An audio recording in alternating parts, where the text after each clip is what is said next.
They don't make things like they used to. Or do they? Well, today, we are gonna put that to the test. We're gonna look at tools, shoes, sporting equipment, and more. This is a bottle of Coca-Cola from 1970. If we drink 50-year-old Coca-Cola, will we die? First item on our list, Craftsman tools. This one is a 3-piece set and this is a 2-piece set. I looked up the prices from the time for a 2-piece set, $18, which is about $95 today. Damn. I bought these for $23. Whoa, so they're cheaper now? Yeah.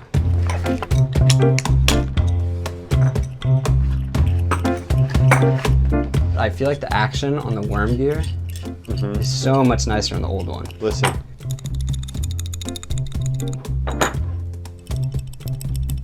Everything looks tighter and more accurate on the old tool. So I thought it'd be cool to try to test the back off on these. So we'll set it to 0. I'm gonna do 20 reps on this. Now you might be thinking, well, that's not very scientifically 10. accurate. Is he applying the same amount of torque every time? Yes. The guy's got impressive ability to read his own torque. Ah, you're an animal. All right, what's the back off? What's the back off, dude? Almost an entire mil, dude. A whole millimeter. Dude, a whole mil from 20 reps. This is the old one. If we come in under 1.1, it did better. Oh, whoa, dude. 0.2? Way better. Whoa, dude, way better. Okay, so it performed better as well as just feeling better and looking better. Obviously, we talked about how adjusted for inflation, this one costs way more. So I did get a modern set that cost about the same from Milwaukee. Oh. Cool. If you look at the expensive new ones that cost the same as these did when they came out, I mean. It's bigger. I mean, tight knurl, that's good action. Well, I mean, you can see it.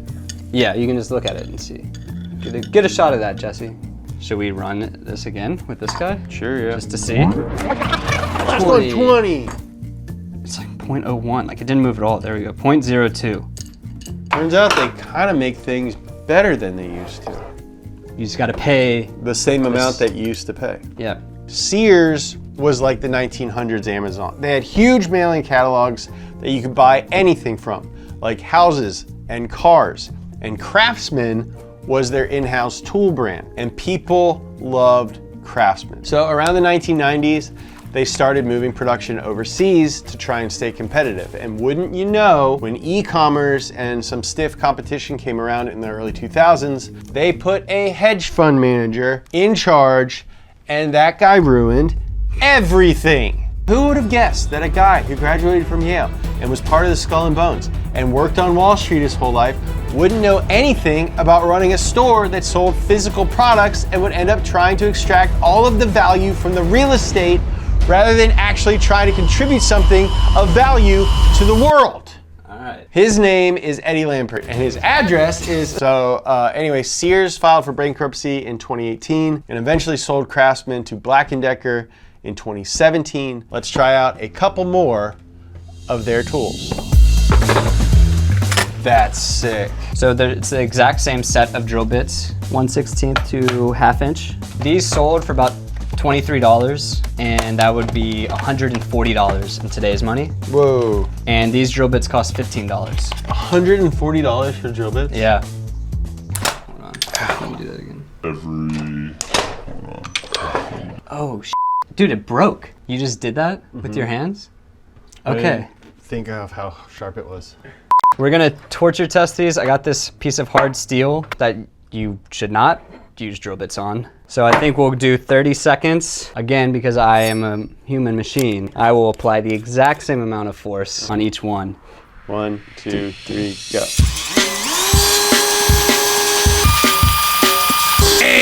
Wow. It held up okay. Yeah, and this is not what these are intended for, right? Yeah, definitely not. 1970s Craftsman drill bit.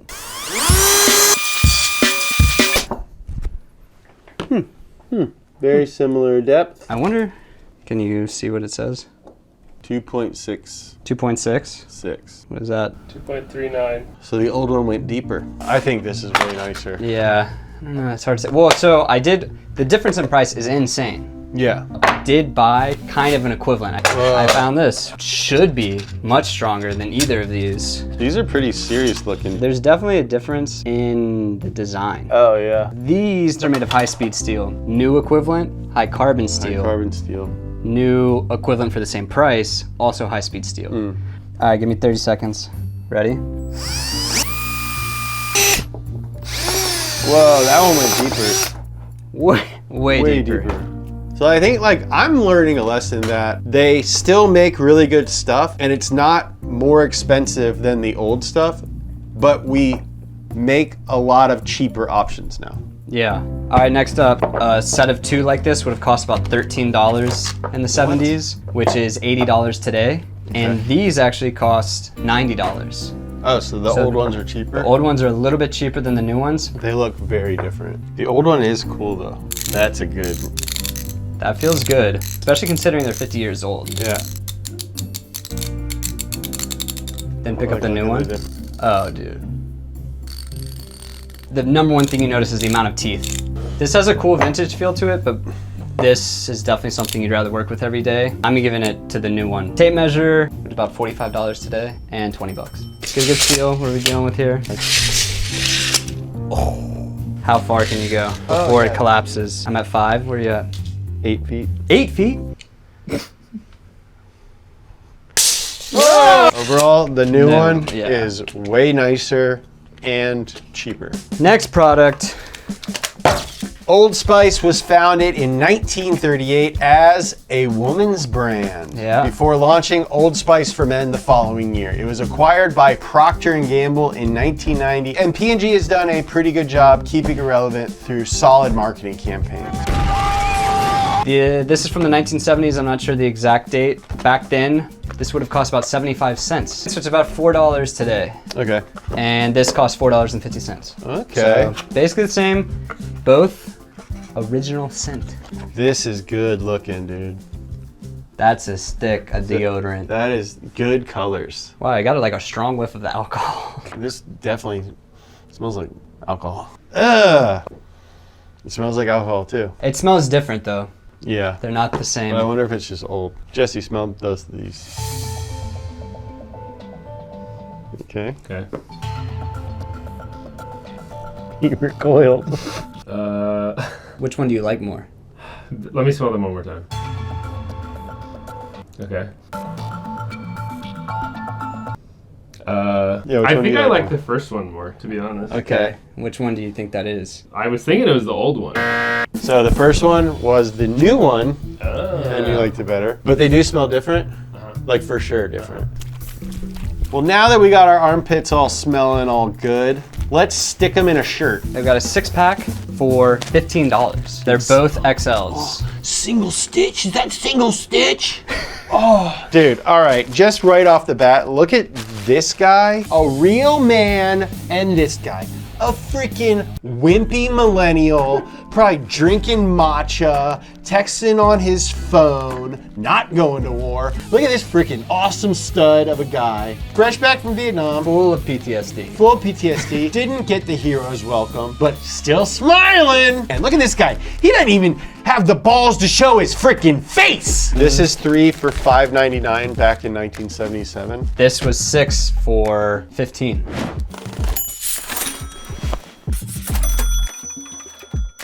Hanes XL 46-48. The new one seems thicker. Here, we can Also, sit back this is down. single stitch. Single stitch! So what does that mean?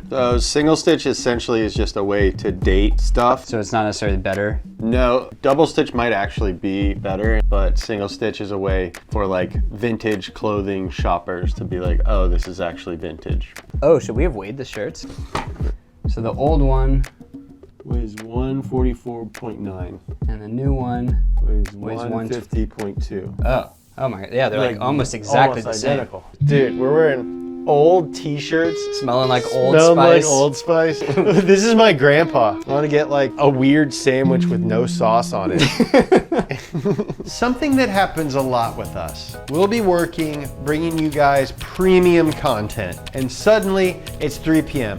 and one of us realizes we haven't even eaten anything all day. By then, your stomach is basically inside out. So we'd either go blow too much money eating out, or we'd make something with whatever I had in my fridge. You should have seen some of the stuff we were eating. Hey, when you gotta eat, you gotta eat. That's when Cook Unity showed up to save us from ourselves. Cook Unity gives you access to a global variety of award-winning, chef-crafted meals delivered right to your door. They're easy, so we actually use them, and there's zero cleanup. And they're good. I was pleasantly surprised when I opened the first one of these, and it looked like, honest to God, like really good food. Every meal is crafted by award-winning chefs from top restaurants. Chef Jose Garces and his Mission-style chicken burrito. Or I really like the teriyaki roasted salmon from Chef Esther Choi. Esther Choi, I know who that is from TV. Also, she has a fancy restaurant called Moke Bar in New York. All of their stuff is fresh, it's never frozen, and they've got a huge variety for every diet. And if you're a single person, this could actually be cheaper than groceries. Cook Unity is one of my favorite sponsors right now. It's good rice, dude. It has honestly helped us not eat like shit. Now, I know that back to school and fall in general can be hectic, so give it a try and save yourself some stress and eat better. So go to the link in the description and get 50% off your first order of chef-made meals delivered fresh to your door. Better ingredients, Cook Unity is better. Next up, an everyday pocket tool with a great story. So in the 1970s, a young mechanical engineer from Oregon was traveling through Europe with his wife, and they were driving an old Fiat. Unsurprisingly, they constantly found themselves needing to make small repairs. All he had was a simple pocket knife, and he constantly found himself thinking, dang, dude, I wish I also had a pair of pliers. That engineer's name was Tim Leatherman. The tool's named after the guy. 0% of me thought that Leatherman was the dude's name. No I just way. thought like Leatherman was like a kind of guy that uses the tool. So he gets back to Portland in 1979 and he starts building prototypes of a folding multi-tool with pliers on it. He called it the Mr. Crunch. His name is Leatherman. Yeah. He's like, no, he was humble. Yeah, he's like, I want to name it after a guy. His assistant's like, you know, your last name's pretty cool. What does you mean, like a grown-up cowboy? I don't know. So for years, he refined the design, and for years, knife companies were like, listen, we're not ready for that. Eventually, he met Steve Berliner. He was a businessman who saw the potential. Together, they founded Leatherman Tool Group in 1983, and that same year, they launched their first product, the Pocket Survival Tool, but now we all just call it the Leatherman. All right, here's the new one. This is a Leatherman Wave Plus. OG Leatherman design. 146.0, right on the dizzy.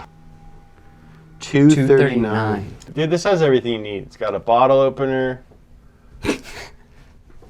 The question is, do they make things like they used to? Even if you're like, I kind of like the weight of this and the style, I don't think you could be like, oh, this thing's a piece of crap compared to that, you know? Good job, Leatherman, Yeah. for maintaining quality and integrity. In 1901, a guy named King Camp Gillette patented the safety razor with a thin, disposable, double-edged blade. In his first year, he sold 51 razors and about 150 blades. 10 years later, Gillette was selling 70 million blades a year. Then, during World War I, the US Army supplied GIs with Gillette razors and blades. And the rest was history. In the 1960s, their competitor Wilkinson introduced stainless steel blades. This hurt Gillette's business. So in the 70s, Gillette introduced the Track 2, which had 2 blades. They patented that so that anyone who bought the Track 2 had to buy their blade cartridges from Gillette. Then they did the same thing with swiveling heads, spring-mounted blades, and eventually they introduced the Gillette Mach 3 with 3 blades. The narrative is that all of the extra blades, the moisture strip, the swivel head, those things are just gimmicks to allow Gillette to re-up their patents and continue selling overpriced cartridges. But let's test it. It's interesting. This looks so much just like a bar of soap or something. Like it's very much a toiletry product. And then this is like luxurious. Don't you want to be a real dignified man? Yeah. And so then this is the original. Oh, cool. It's a lot shorter handle. A lot shorter, but this is Gillette's most recent. So you're gonna do this. I'm down to try to shave my face to see what it feels like. Do you think we're gonna have a situation where you go home and Poet starts crying? I think he'll recognize me. Poet this morning actually came around the corner with 2 fistfuls of his own poop. Oh. A few moments later. Zach, Gillette. Okay, hot water. What a day full of masculine nostalgia. You know, I really don't know anything about shaving. Shaving with a hat on is really fun. All right, I'm gonna start with newest of the new. Supposedly the creme de la creme. Very smooth, but these are the easy hairs. They're not. This is nice. Might be something to it. I mean, I can see the swivel action in action. I think I'll go to a little cut. Yeah, let's see it. You do have some cuts on your neck. Some cut. Face me. Oh, yeah. Face me. Get it nice and hot. Here we go. First cut. That like feels sharp on my skin. The other one I was like so confident to go fast. This one I'm like I can feel the blade working. This is more of an art. You look good shaving though. Thanks, dude. That sucks, dude. Yeah. All right, let's go sit down and talk about it. When somebody says they don't make it like they used to, Yeah. this is an egregious example Yeah. of making a product just to try to get money out of people. Because the experience was the same. I didn't find this any worse than this, or this any better than that. Look at your neck, dude. Is it still bleeding? It's f***ed up, bro. So we started testing this next product almost 2 hours ago. Before Stanley had a vice grip on every white woman in America, there was the humble Stanley thermos. It was the first steel vacuum insulated thermos. It became a staple of work sites and factory floors. Eventually, they expanded into some other insulated containers, cook sets, food jars, coolers, coffee mugs, but they didn't really expand their markets until 2002 when they were acquired by Pacific Markets International, and Pacific Markets International are the guys that started making Stanleys in all shapes and colors. Of course, in 2020, they exploded in popularity and the Stanley Cup eventually became a meme. So through all of that, has it been able to maintain its quality? So about 2 hours ago, we struggled to put some hot water into both of these. What the? It does suck. Dude. So when we put them in about 150 degrees Fahrenheit, and dude, off the bat, This one's hot. that one is hot. Let's see the new one first. Oh, it's still steaming. Still steaming. Hot. Whoa. 154. That's crazy. I think it's like almost the exact same That's temperature crazy, after dude. 2 hours. 154. All right, so we were at 154 with the new one. 152 and a half Yeah, I'd say on that's the old with- one. I mean, I think that's within the margin of error. margin of error. All right, well, do they make things like they used to? Yeah, I would say yeah. yeah. All right, guys, we are about to drink that 50-year-old Coca-Cola. But really quick, I just wanted to speed run a couple products I saw while I was browsing eBay. One that I had to include to some extent is the baseball glove.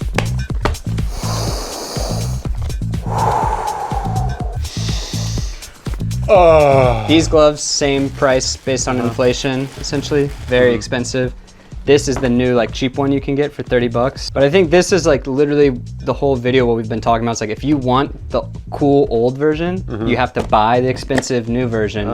Disappointed. And it's not like this is that much more expensive than this was when it was new. No. Now there's cheaper options. All right, next up, Converse All-Stars. These cost $65. So 65 today. These would have been $90 today. First thing, heavier canvas for sure. If you look on the inside of the old ones, you see the heel backing and you can see it's stitched from the outside. This shoe feels cheap, and there is a difference between feeling simple and feeling cheap. Converse from 1970s, 594 grams, 384. Whoa, so half as much. The other thing I noticed was how squishy the sole on these are in a good way. Feel that Yeah. Yeah, you're like, those are probably less comfortable. I feel like I'm putting on bowling shoes at the bowling alley. Okay, so I can already tell that my right leg is higher, so the sole is thicker. I was like, I'm about to hit something. Yeah, which side went higher? Oh, I think okay. your right side went higher. I think that the main takeaway is that more crappy stuff is available than ever before. But if it's quality that you're after, that's still out there. You just need to pay for it. And those things might feel expensive, but when you account for inflation, they're really not any more expensive than they were in the past. It just feels expensive in comparison to the cheap option that we didn't have before. We have more choices now. So that just means we have to do a little bit more research. For almost everything in life, the best things are rarely stumbled upon. They're discovered by those who seek them out. They're still high-quality products manufactured domestically, but it's up to us to find them and, more importantly, buy them to make sure that that remains the case. So now it's time. Ugh. There's no way that that's totally airtight sealed. No. Oh, yeah. Damn. Dude, Coca-Cola. I don't know what's going on today, dude. First time opened. It's been alive for 50 years. 50 years.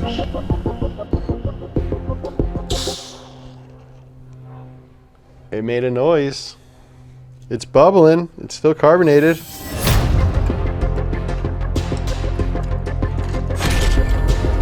It's melting the ice really fast. If we drink 50-year-old Coca-Cola, will we die?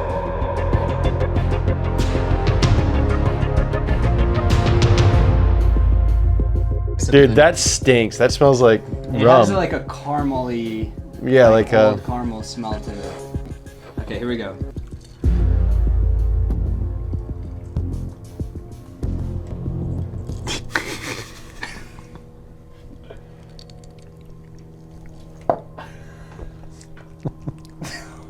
I think it's turned.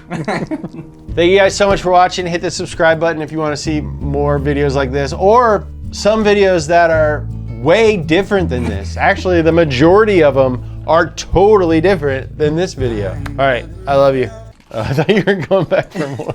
Stop. We don't have to settle down. Please don't be